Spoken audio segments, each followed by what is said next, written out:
Bonjour à tout le monde, bienvenue sur Femmes FCR, bienvenue à tout le monde, encore un nouveau rendez-vous. On est en fin d'année aujourd'hui. On va faire un autre voyage panoramique de la vie de la femme célibataire. Et de la même manière, nous allons parler encore d'un nouveau sujet. C'est le canal qui représente si bien la vie des femmes célibataires que cette fois-ci, vous allez encore comprendre de quoi je parle. Vous allez vous y retrouver. Soyez-en certains.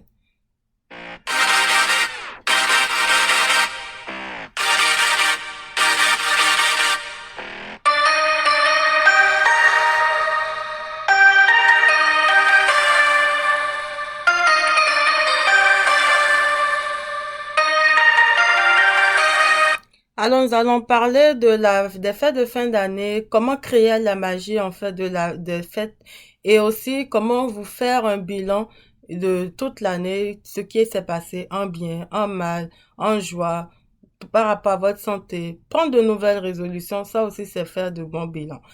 Alors, la solitude ne veut pas dire qu'il faut perdre pour autant ses objectifs de vie. On peut poursuivre ses objectifs, les atteindre et trouver le bon partenaire et bien entendu réussir. Dans quelques secondes, la suite de l'émission.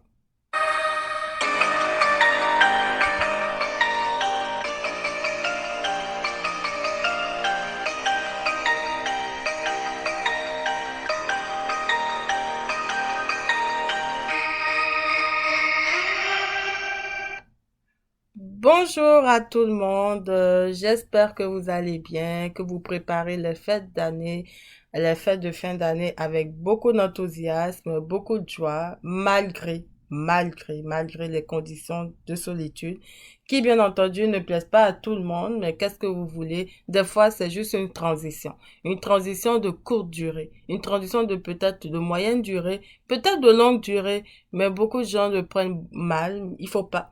Il faut en fait voir la vie autrement. Peut-être des fois, dites-vous que peut-être votre bonheur vous attend dans 2 secondes. Souvent, ça change l'opinion, ça change votre vision. Aujourd'hui, nous allons nous concentrer sur les fêtes de fin d'année. Pourquoi? Parce que c'est un moment que beaucoup de monde vont célébrer en grande pompe, avec beaucoup de joie. Ça va être la fête, on va braiser le poisson, on va tuer le mouton, on va tuer le bœuf. On va vraiment faire la fête, on va ambiancer le coin, on va jouer, on va inviter tous les amis qu'on a. Et malheureusement, il y en a qui vont vraiment faire le choix de ne pas vous inviter, de ne pas inviter les personnes peut-être qui sont trop célibataires selon elles, ou souvent qui leur font peur. Vous voyez, il faut le voir un peu comme ça des fois. Ne pensez pas tout le temps que c'est parce que vous ne valez pas la peine. Non, des fois, c'est juste parce que ça fait peur. Mais est-ce que c'est la peine de prendre les choses de cette façon?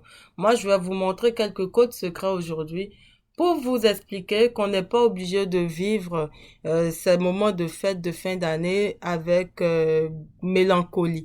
Souvent, on a même peur quand ce moment approche, hein. On se dit, oh là là, c'est les fêtes de fin d'année. Bon, il faut commencer déjà pas se faire petit, il faut disparaître. C'est sûr que je vais pas être invité, donc qu'est-ce que je vais faire? Ça commence par être la grande tristesse. On commence par réfléchir, ah, on n'a pas envie d'aller en famille cette année parce que tout le monde, la dernière fois, je suis arrivée, j'étais seule. Cette fois-ci encore, je vais venir, je suis seule. Je me fais pas accompagner, on va trouver ça bizarre. Vous voyez le jugement des gens, en fait, chaque fois. Est-ce que vous faites un moment de pause pour vous rappeler de vous-même?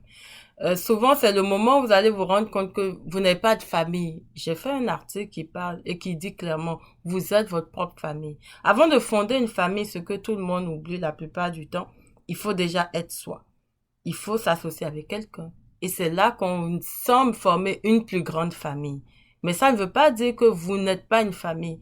Parce qu'après tout, quand vous êtes seul, quand vous êtes dans le pétrin, quand vous êtes dans les moments profonds de votre vie, même quand vous êtes en couple, qu'est-ce que vous êtes? Vous êtes seul dans votre esprit. C'est vous seul qui réfléchissez. Donc, au moment où tout le monde fête et vous avez honte ou vous êtes gêné, vous commencez par avoir de l'appréhension, moi, je vous invite à vous asseoir et faire un petit bilan. Un petit bilan de comment l'année s'est passée. Ouais, souvent on voit que le négatif, hein. On voit, oh, je suis seul. Déjà, c'est la première des choses qu'on voit. On se préoccupe même pas du reste. On voit déjà qu'on est seul. On voit qu'on n'a pas évolué. L'année dernière, je suis arrivée, j'étais seule. L'année d'avant aussi, je suis arrivée, j'étais seule. En temps, j'avais présenté un gars à une copine ou bien à mon papa ou à ma maman ou à ma tante, mais voilà, maintenant on n'est plus ensemble. Mais non, c'est pas comme ça qu'on voit les choses. Faire le bilan déjà, c'est déjà savoir. Est-ce que vous avez les moyens physiques, biologiques de pouvoir poursuivre vos objectifs encore? Première question. Si vous pouvez répondre oui à ça, je pense que vous avez déjà une chose qui est très importante, c'est-à-dire quoi? La santé. Sans la santé, même un partenaire, même si vous êtes avec un partenaire, il peut vous lâcher juste parce que votre santé est défaillante. Il peut vous lâcher juste parce que vous n'avez pas tous les atouts. Ou peut-être parce que vous ne lui avez pas donné d'enfant. Vous savez, plein de couples se retrouvent comme ça. Et vous avez aussi le cas où les personnes sont en bonne santé et puis subitement, ils ont une situation et paralysée, la personne ne se relève plus. Des personnes se font abandonner aussi pour ça. Donc, quand vous avez les moyens d'affronter encore les prochaines journées à arriver, de pouvoir réfléchir avec votre cerveau, de vous déplacer avec vos organes et vos membres inférieurs comme supérieurs, ça veut dire que vous avez d'abord la santé. Ça, c'est positif. Deuxièmement, oui, vous n'étiez pas avec quelqu'un une autre avant, vous n'êtes pas avec quelqu'un peut-être maintenant, mais est-ce qu'il y a quelqu'un qui vous parle, quelqu'un qui vous drague, quelqu'un, et d'ailleurs, je vous invite encore à relire l'article sur la drague, quelqu'un qui vous aborde dans le coin que vous avez peut-être ignoré, ou peut-être que vous ne regardez pas, ou une personne que vous ne considérez pas. Là, vous allez vous dire peut-être qu'il y a matière à creuser, à voir quelque chose. Autre chose aussi, si vous avez certainement rencontré quelqu'un qui vous drague, ou peut-être que vous n'avez pas, par contre, une personne qui vous courtise, ou vous étiez avec quelqu'un et ça n'a pas marché. Ça n'a pas marché pourquoi? Pas parce que vous n'êtes pas une bonne personne, parce que vous vous êtes rendu compte que la compatibilité n'y est pas nécessairement. Et peut-être pour d'autres raisons que moi je ne vais pas citer aujourd'hui parce qu'on a 25 minutes à passer ensemble. Alors, vous voyez, vous vous rendez compte, vous allez faire votre bilan comme ça, pas en citant tout ce qui est négatif. Est-ce que vous avez pu maintenir votre emploi? Si oui, bravo. Est-ce que vous avez perdu votre emploi? Si oui, désolé. Mais est-ce que vous êtes en train de chercher un nouvel emploi? Si oui, bravo. Vous êtes en train de faire ce que vous devez faire. Alors, si vous n'avez pas d'emploi et que vous ne pouvez pas vous permettre de sortir, ne trouvez pas ça triste. Vous êtes en train de vous construire pour l'année à venir. Vous êtes en train de bâtir votre avenir. Voilà comment les choses se passent. Voilà comment les choses peuvent avancer autrement. Alors, à partir de ces moments-là, vous commencez par voir le bilan d'une autre manière. Si vous avez perdu votre emploi, vous êtes en train de chercher alors un nouvel emploi ou vous êtes en train de vous réorienter. C'est le moment de vous concentrer. Et ce n'est pas le moment d'aller forcément faire la fête parce que il y a un moment pour jouer et un moment pour plaisanter. Il y a un moment pour être très, très sérieux. Ça, c'est votre avenir. Vous le prenez au sérieux. Vous vous concentrez là-dessus. Donc, ça ne devrait pas vous faire mal que vous ne soyez pas invité quelque part ou autre. Non. Donc, quand vous avez vu cet élément-là, qui est l'employabilité, qui est très important parce que c'est on parle d'entrée d'argent. Quand vous n'avez pas l'entrée d'argent, ben, il y a un problème. Il y a quelque chose qui ne marche pas et vous n'êtes pas content. Donc, ça, c'est une situation à régler. Et si ça, c'est en train de marcher, tant mieux, je vous encourage. Si ça n'a pas encore marché, je vous encourage à foncer. Si ça a marché, bravo, vous avez réussi un défi de plus en 2020. Parce qu'il y en a qui ont perdu leur emploi, mais avant décembre, qui ont trouvé un emploi. Mais bravo, vous avez réussi quelque chose. Alors, en dehors de l'employabilité, de la santé, est-ce que vous vivez quelque part? Votre appartement vous convient? C'est une très bonne chose. Votre appartement ne vous convient pas? Essayez de trouver moyen de le décorer. Voilà une chose qui est très importante pour le confort personnel. Et il y a plein d'articles où j'en parle en plus sur le site. Vous pouvez voir sur femmes au pluriel, célibataires au pluriel, .club. Vous allez vous rendre compte que la décoration intérieure, votre bien-être à la maison, votre confort, comment je vais le dire, votre confort de la maison est très important et ça joue sur votre morale. Si votre maison ne vous convient pas, ça veut dire qu'il y a quelque chose qui vous manque Allez chercher les accessoires pour redécorer votre salon, votre chambre, changer un meuble, déplacer changer la position des meubles par exemple. Changez complètement la position. Nettoyez vos affaires. Débarrassez-vous des vieilles choses que vous n'utilisez pas. Donnez à quelqu'un qui en a plus besoin. Voilà quelque chose que vous pouvez faire. Autre chose aussi à laquelle on ne prête pas beaucoup attention, c'est-à-dire que des fois on a tout ça, mais on est triste parce qu'on est seul. On se dit, oh, on ne peut pas fêter seul. Mais vous l'aurez. Un autre code que moi j'ai utilisé très longtemps. Qu'est-ce que je fais? Les fêtes approchent, je prépare, je fais une liste. Qu'est-ce qui me manque? Qu'est-ce que j'ai envie de manger? Est-ce qu'il y a un film que je veux regarder? Est-ce qu'il y a un programme? Je me prépare. Je prépare tout mon stock. Et la période des fêtes, là, je vous assure, pendant 2 semaines ou une semaine d'affilée, je cuisine très bien et je mange très bien. Et je relâche, je me sape, je me parfume, je fais ce que je veux. Je me mets à l'aise. Pourquoi? Parce que avant toute chose, quand vous vous pomponnez, quand vous prenez soin de vous, quand vous vous habillez, c'est d'abord et avant tout pour vous. Et quand vous êtes seul, vous n'avez pas d'enfant, c'est encore un peu plus plaisant, mais avec un enfant, il faut vraiment y mettre beaucoup de magie. Et c'est à vous de créer cette magie, en fait. C'est ça le secret de la vie. La magie, c'est pas moi, Nuyumba sur FCR qui va vous l'expliquer. C'est vous qui allez créer votre magie en y mettant beaucoup de foi là-dedans. Vous mettez de la vigueur, vous mettez de la vie, vous êtes fiers de vous êtes convaincu que vous êtes en train de vous faire plaisir et vos enfants, vous allez leur communiquer cette joie-là. Vous allez cuisiner, tout le monde sera content autour d'une table, même s'il n'y a pas un papa physique, même si le papa n'est pas avec vous et qu'il arrive juste à parler à ses enfants, c'est déjà bien. Ne pensez pas que l'année qui suivra ne vous trouvera pas en meilleure posture. Chaque jour, mes instincts intimes comptent. Chaque défi fait place à une autre situation, une nouvelle situation. On souhaite que la situation soit meilleure que la précédente. Mais croyez-moi, c'est pas parce que c'est mauvais, c'est apparemment triste que c'est terminé pour vous. Non, vous avez encore de l'avenir. Et la magie, c'est vous qui la créez. Ce n'est pas forcément quand on est avec les autres qu'on a cette magie. Ce n'est pas le fait de fêter avec les autres qu'on est bien. Des fois, vous allez chez les autres, ils vous mettent mal à l'aise. Vous rencontrez des gens qui vont vous manquer de respect ou vos amis vont vous manquer de respect. Il n'y a pas matière à se faire plaisir en allant se faire lyncher par des soi-disant amis. Non, ne faites pas ça. Faites-vous du bien à vous. C'est vous d'abord, avant les autres. Pas les autres avant vous. Si vous avez envie d'aller voir vos amis et de fêter avec eux, oui, vous pouvez aller fêter avec eux. Ça, c'est pas un problème. Vous voyez, ça, c'est pas un souci. Vous pouvez fêter avec vos amis sans souci. Mais si vous n'êtes pas d'humeur ou que vous n'êtes pas invité, ben, c'est pas la fin du monde.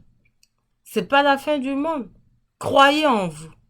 C'est vous le secret de votre vie. Et pour faire un bilan, comme je vous ai dit, allez-y pas à pas. Vous commencez déjà par la santé. Vous continuez ensuite sur l'emploi. Parce que l'argent, c'est pas ça qui fait le bonheur, mais ça contribue majoritairement. Donc, quand vous avez l'argent, le moyen de vous faire plaisir, d'acheter des choses, vous vous faites du bien, vous êtes bien. Après avoir fait ce bilan, peut-être que vous avez perdu votre emploi, mais vous n'êtes plus à cet emploi simplement parce que vous voulez aller à votre propre compte. Vous êtes en train d'explorer de nouveaux horizons. Est-ce que c'est négatif? Non. Est-ce que c'est fatigant? Oui, ça demande beaucoup de travail. Et vous devez savoir que rien n'est facile dans la vie. Même quand on est en couple, vous devez travailler sur votre couple. Vous devez travailler pour maintenir votre couple. Vous devez travailler pour maintenir votre joie en couple. Rien n'est aisé. Rien. Rien n'est acquis. Rien n'est acquis. Et rien n'est éternel aussi, malheureusement. Quand vous mettez ces éléments-là dans la tête, vous vivez autrement, en fait, vos fins d'année. Parce que aujourd'hui, ça peut paraître moche ou les gens vont vous trouver bizarre. Moi, j'ai toujours fêté, en tout cas mes fêtes de fin d'année, avec beaucoup de joie. Je reste chez moi. Je ne vais nulle part même. Je ne vais même pas fêter chez moi. Même des fois, on m'invite, je ne pars pas. Je préfère 1000 fois être chez moi que d'aller chez les autres. Parce que plusieurs années durant, j'entendais les gens raconter, oh, je vais en famille, oh, je fête en famille, on t'invite, ah, mais tu sais, on veut faire une fête familiale. Écoutez, si vous ne me considérez pas dans votre famille, restez en famille. Je suis ma propre famille. C'est comme ça que j'ai créé et j'ai rédigé l'article sur vous êtes votre propre famille. Parce que j'ai vu pendant des années combien de fois ça pouvait être frustrant. Alors, cessez d'être frustré.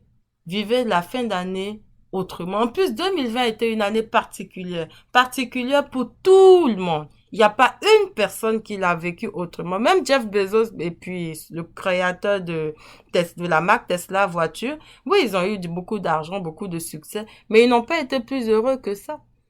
Ils n'ont pas été parce qu'il y a eu beaucoup de contraintes. Les gens ont eu beaucoup de difficultés à pouvoir voyager, se déplacer comme ils le faisaient avant sans souci.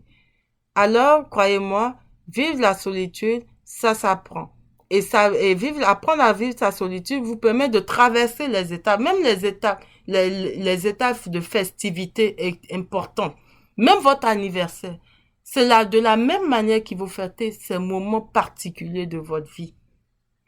Ne soyez pas triste parce que vous ne fêtez pas avec les autres. Il y a des fêtes religieuses qui arrivent aussi. Est-ce que vous allez être triste parce que vous ne les fêtez pas avec les autres? Vous pouvez pas imaginer combien de fêtes religieuses moi j'ai manqué pendant 14 ans de ma vie. Au début, j'étais littéralement étranglée de peine. Vous voyez, je pouvais même pas des fois respirer. J'arrivais pas à croire que j'étais aussi casanière, aussi reclus je ne connaissais même plus les journées. Je ne fêtais que dans mon esprit. Il y avait aucun élément physique pour me rappeler que c'était un moment de fête. Mais après quelques années, on peut pas vivre comme ça. J'ai décidé de me faire plaisir, de faire mes propres fêtes. Donc je m'habille.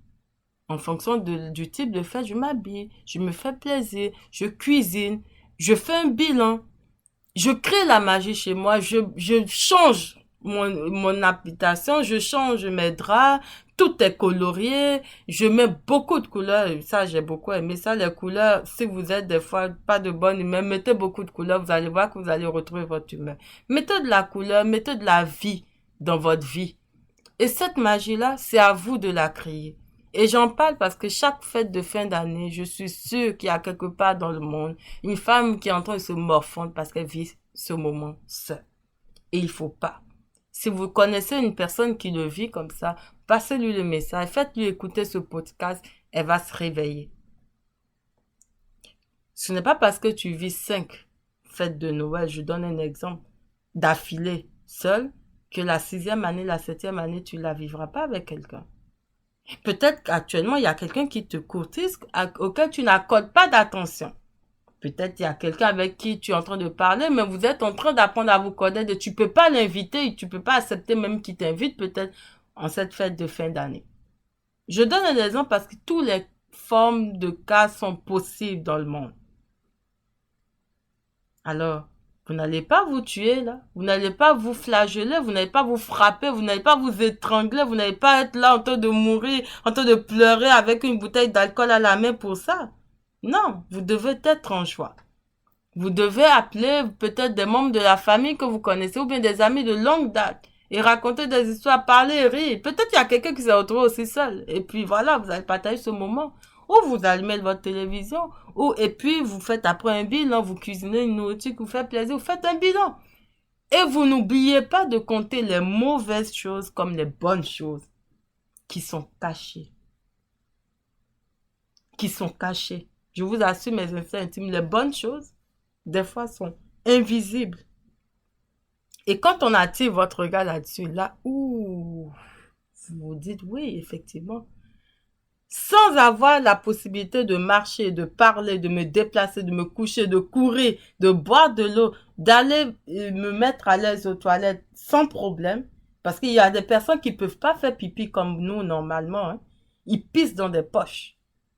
Il y a des gens qui peuvent pas aller au sel normalement. Ils défèquent dans des poches. Excusez-moi de vous le dire, mais des fois, il faut aussi vous montrer les vraies choses pour qu'on comprenne qu'il y a pire. Il y a des personnes que vous voyez beaux, belles, mais vous ne pouvez pas imaginer ce qu'ils vivent. Pourtant, ils sourient à la vie. Et quand vous voyez ça, vous vous rendez compte que vous avez tout, en fait. Vous avez tout ce qu'il vous faut pour encore un nouveau départ. Et c'est ça qu'il faut voir. Avoir la possibilité d'avoir un nouveau départ n'est pas donné à tout le monde. Avoir la possibilité de toujours reprendre et recommencer chaque jour qui commence, c'est la beauté. de la chance de pouvoir vivre en paix. Parce que vous ne pouvez pas imaginer, sans la santé, vous ne pouvez rien faire. Vous comprenez? Vous ne pouvez rien faire, vous ne pouvez pas envisager, vous ne pouvez même pas rêver. Vous n'avez plus d'espoir. Il y a des enfants à l'hôpital qui sont en phase terminale de cancer. Le seul espoir, c'est de pouvoir rire chaque jour que Dieu fait. Ils savent qu'ils vont mourir. Il y en a qui vont se laisser abandonner, ils vont faire la grève de la faim pour dire qu'ils se laissent mourir, je n'ai pas de partenaire, je vais mourir, je vais maigrir, je vais mourir. Et puis vous faites ça. Bon, la vie est un choix, mais je ne pense pas que c'est pertinent. Parce que si en rêve, vous voyez votre futur mari et qui viendra dans 2 ans de votre vie, croyez-moi, vous allez arrêter la grève de faim tout de suite. Et vous allez continuer de vivre jusqu'à ce que ces 2 ans-là arrivent et que vous rencontrez l'âme sœur. Donc, des fois, il faut penser comme ça. Parce que rien n'est figé, en fait. Vous ne pouvez pas tout planifier, vous ne pouvez pas savoir. Mais vous pouvez rencontrer la femme ou l'homme de votre vie dans 2 heures de temps, dans une journée, dans 3 mois, dans 5 ans, dans 7 ans. Je ne veux pas vous souhaiter ce genre de choses, mais je veux juste vous permettre de relativiser, mesdames et messieurs. Parce que les femmes comme des hommes peuvent écouter ce podcast. Et il n'y a pas que les femmes qui vivent ce genre de situation. Alors, mes instincts intimes, vous pouvez encore croire en un autre bonheur. La magie de la fête de fin d'année, c'est à vous de la créer. Noël, c'est pas fait pour les enfants uniquement. Même quand vous êtes déjà suffisamment grand, bon, vous pouvez vous en passer. Vous pouvez vous en passer, vous pouvez arrêter d'être triste pour ça. Ce n'est pas ça qui marque votre vie, c'est pas ça qui marque votre départ, c'est pas ça qui marque votre fin. Il y a des gens qui deviennent milliardaires après 40 ans. Il y a des gens qui deviennent des personnes à succès après des années, des fois même à 60 ans. Il y a des gens qui deviennent énormément, incroyablement connus pour des choses les plus banales. Donc passez votre temps plutôt à créer, à cogiter, à réfléchir, à trouver, à innover, à créer, à vous renouveler en fait. Quand vous avez de l'orange aujourd'hui, mettez du rose demain, mettez du blanc après-demain, mettez du bleu, changez de couleur. Changez, renouvelez-vous chaque fois. Même s'il faut repasser par la même couleur, renouvelez-vous quand même. Croyez en vous. C'est le moment de vous ressourcer, de vous reprendre, de faire un peu plus de sport, de faire attention à votre alimentation. Mais faites-vous plaisir. Faites-vous plaisir parce que les gens ne voient que ce que vous reflétez aussi. Si vous paraissez heureux, ils vont avoir l'impression qu'ils n'ont pas saisi quelque chose, mais qu'il y a quelque chose en vous que vous cachez peut-être, ou quelque chose de mystérieux. Ils vont vouloir savoir. Et en voulant savoir, ils vont peut-être vous inviter. Ça va être des invitations ou des intérêts déguisés. C'est pas grave, mais vous allez voir que leur position va changer. Si vous n'êtes pas une personne qui vous fait vous faites pas facilement des amis, c'est pas bien grave, faites de la lecture. Participez à des activités communautaires. Moi, j'ai découvert beaucoup dans les activités communautaires comment on pouvait avoir l'opportunité de se faire inviter à 1001 fêtes. Vous n'êtes pas obligé de faire partie de leur famille. Ils vont vous inviter parce que vous êtes vous, parce que la communauté, c'est l'humain qui compte. C'est seulement quand on a affaire avec des individus, des personnes lambda, des personnes de notre famille qui nous embêtent avec ce genre de comportement. Mais quand vous vous mettez avec dans des associations, des ONG, des activités où on n'attend rien directement de vous, on ne veut que votre chaleur humaine, croyez-moi, les gens font fi de ça et vous allez participer à tellement de fêtes ou d'organisations festives que vous serez fatigué. Alors le secret, c'est vous. C'est vous et c'est encore vous. Et sur ce, moi je vais vous souhaiter encore de très belles fêtes de fin d'année. Comme je vous ai dit, j'ai vécu un moment horrible avec les otites. Je vais beaucoup mieux, je vais très bien. J'ai pas utilisé de produits et la vie est belle. Et merci beaucoup à tous et à toutes et à très bientôt pour un autre podcast encore. Bye.